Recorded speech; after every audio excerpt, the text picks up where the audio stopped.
Hey guys, and welcome to a brand new video here on FPL Now. Today we're going to be going over my final transfer plans for Game Week 23. I have already made 3 transfers, so I'm going to be breaking those down today. If you're excited for the video, drop a like down below, leave a comment with your FPL transfer plans, subscribe if you're brand new, and let's get into the video.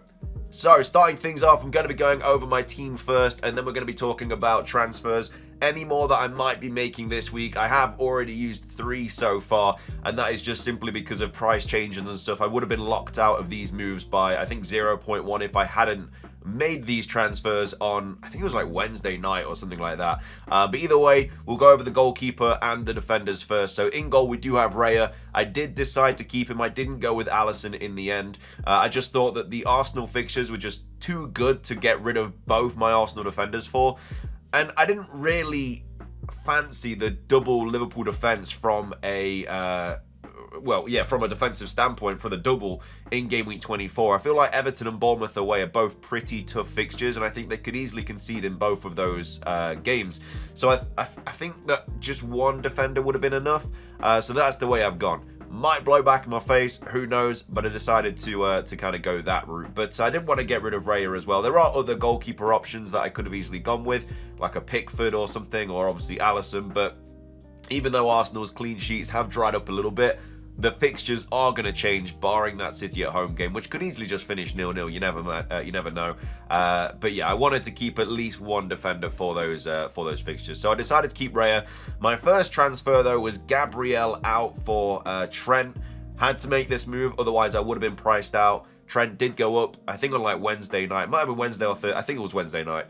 He went up by 0.1 and I would have been locked out. So I did get rid of Gabriel. I'm not a massive fan of getting rid of Gabriel. It's just the only way I could have brought Trent in without taking like hits and stuff and without destroying the rest of my team.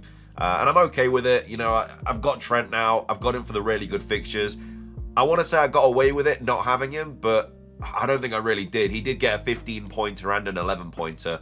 Fortunately for me, in those game weeks, my other defenders kind of made up those points. Like I think Robinson got like 7 or 8 points every time Trent hauled, and I think that Munoz or Kirkes also kind of helped as well. But not having Trent has generally hurt me, so it's nice to have him now. Now that I've got him, he's probably going to perform really badly, who knows. But either way, I've got him ready for Ipswich at home, and then I've got him for the double and Wolves at home as well. We're playing Lewis Hall as well, who's got Southampton away. I'm not a massive fan of Newcastle defence going like forward after this fixture, but I didn't really want to get rid of him before that Southampton game. And if he gets a big haul in that fixture, he's probably going to go up in price again, and he is now 5.1. I brought him in for 5, so I will actually get a 0.1 increase if he does end up going up again. So I'm kind of waiting for that. But yeah, City and Liverpool in the next 5. Fulham and Forest at home as well. Also relatively tough fixtures. Might be getting rid of him soon. Remember, the Game Week 29 blank is likely to be Newcastle and Crystal Palace, as well as other teams as well.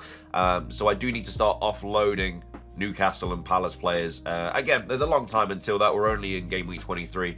I think my strategy is just going to be dead ending into 29, wildcarding in 30, and then using the rest of my chips between 30 and 38, because I'm pretty sure I'm going to triple captain in Game Week 24 Mo Salah for the double. So yeah, I think after that, we're just going to slowly start getting rid of Palace and Newcastle players. And I've also got Robinson, who's got Man United at home, which I think is a pretty good fixture from a Fulham perspective. Robinson's just been so good for me this season. He's been getting assists, clean sheets, I feel like every single week. He doesn't blank that often, and the fixtures aren't terrible. Like Newcastle away is not ideal, but Forest at home, Palace at home, they're both home games. And then Wolves away. Wolves have not been very good, especially if they get rid of Cunha as well. So absolutely fine having Robinson there. So that's my back line and my goalkeeper. In midfield, I have made another transfer. It's Bruno Fernandes out and Eze in. And I know I've just spoken about how I need to start offloading my Newcastle and my Crystal Palace players. But also, as I just said, we're only in Game Week 23. I have 6 game weeks until Game Week 29. That is 4 transfers, getting rid of Hall, Eze, Isak, and Munoz. But at the same time, that's absolutely fine. Like, I've got more than enough transfers over the next weeks to be able to sort that issue out. and be able to field a decent team in game week 29. But I went with Eze just simply because his numbers have been very, very good. The fixtures are still very, very good for Palace. He's not been hitting 90 minutes every game. He's been getting like 70 to 80. But at the end of the day, he's the only way that I could have kind of brought in my other players and still had a decent player in that spot. I don't like the fact that I've gotten rid of a penalty taker in Bruno Fernandes for Eze, but Man United have just not been very good lately. Yeah, he did score in the last game week, but that was just a penalty. Without that, I don't think he really would have got that much. He's playing really, really deep in this new sort of like Amarim kind of situation, and I don't really like that from an FPL perspective. He's still a great option to have, and obviously, like I say, he's on penalties as well. But at the end of the day, I think Eze, over the next few weeks, I think will just kind of hopefully outscore him. I mean, the fixtures for Man United aren't ideal either, whereas, like I say, Crystal Palace has got some okay fixtures, and they play each other in game week 24 as well, so we'll see if I've made the right decision there. But Brentford at home for Eze this week. I've got City away for Palmer. A lot of people are getting rid of him. A lot of people are benching him. I don't really see why. He's on penalties. He's playing his old club. City do not look very good at the moment. They've obviously just lost to PSG in the Champions League. I'm absolutely fine playing Palmer this week. Nothing wrong with that at all. My captaincy this week is going to be Mo Salah with Ipswich at home just before the double. He has got back-to-back blanks. Did score in the Champions League midweek though, but I don't think I'm ever going to go against him with Ipswich at home. It's just not going to happen. And then we've also got Mbeumo, who's got Palace away. Again, another player that I've got no intention of getting rid of. Palace away, Spurs at home, not terrible fixtures. And then after that, Brentford's fixtures do change. He's got West Ham, Leicester and Everton in the next 5. 2 away fixtures, again, well, 3 away fixtures, should I say, 2 home fixtures, but Mbeumo on penalties. He can score in any game. His home record is a lot better, but I'm absolutely fine having him for those fixtures. So that's the midfield there. And then up top, my final transfer was João Pedro out for Gakpo.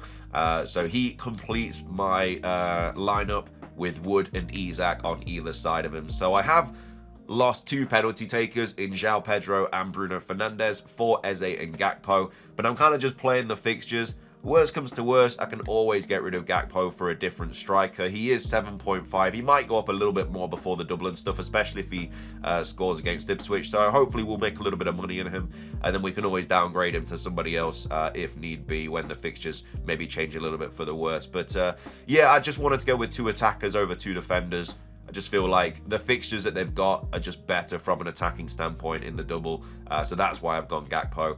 And it's a little bit more exciting as well. As well as that, like the only other player I was going to bring in was going to be Raya for Alisson. It's just such a boring transfer, and I don't really want to go that way. So that's why I went Gakpo. In regards to his minutes, he should be okay. He did get rested in the Champions League midweek. Jota is also injured as well, so that definitely helps him. But obviously there are Diaz, the likes of Darwin Núñez as well, that also are kind of like playing for one of those forward spots. But I'm pretty confident with Gakpo. His minutes in the Prem have been pretty good, you know, 86, 90, 85, 57, not ideal, 90, but recently he has been playing a lot more. And like I say, I think they're going to get rested more in the cup games in the Champions League because they are already through. So hopefully his minutes aren't too terrible. And then I've got Wood, who's got Bournemouth away, just signed a new 2-year deal. Hopefully that makes him score. And then also Isak with Southampton away. And then on the bench, we have Ward, who's got Spurs away, Rodgers with West Ham at home, Kirkes with Forest at home, and then Munoz with Brentford at home. So the bench is really, really strong this week. And I think I'm going to have some benching pain when we go into this game week because, you know, I don't really want to bench any of them. Like Rodgers, West Ham at home, really good fixture. Kirkes, Forest at home, not a terrible fixture from a defensive standpoint because Forest don't score a lot of goals. And then Munoz has got Brentford at home. The only reason I'm playing, benching these players is because I have my attackers playing their defenses. I've got Bournemouth against Forest. So obviously, I've got Wood playing Kirkes, and I've also got Mbeumo playing Munoz. So the only reason I'm playing Robinson is because I've got no attackers now because I've got rid of Bruno Fernandes. So the ceiling for Robinson is higher. Because if Wood scores, then Kirkes might not get as many points. If Mbeumo scores, then Munoz might not get as many points. It might be the situation where I should play Kirkes and Munoz. Maybe they both keep a clean sheet. You just don't know. But yeah, the bench looks really, really strong. If I didn't have attackers playing defenders this week and they just had these fixtures, I'd probably be inclined to bench boost. Just simply because they're just that good. Like, they're all home fixtures, and then like none of them are terrible fixtures. So it's a little bit worrisome going into this game week. I'm a little bit scared of what they're going to do on the bench, but I kind of want to save my bench boost for a double. I feel like the points are just I feel like there's more points on the table later on in the season, but that's what the team looks like. And like I say, when we take a look at the transfers, as you can see, I've got 0.1 mil left in the bank.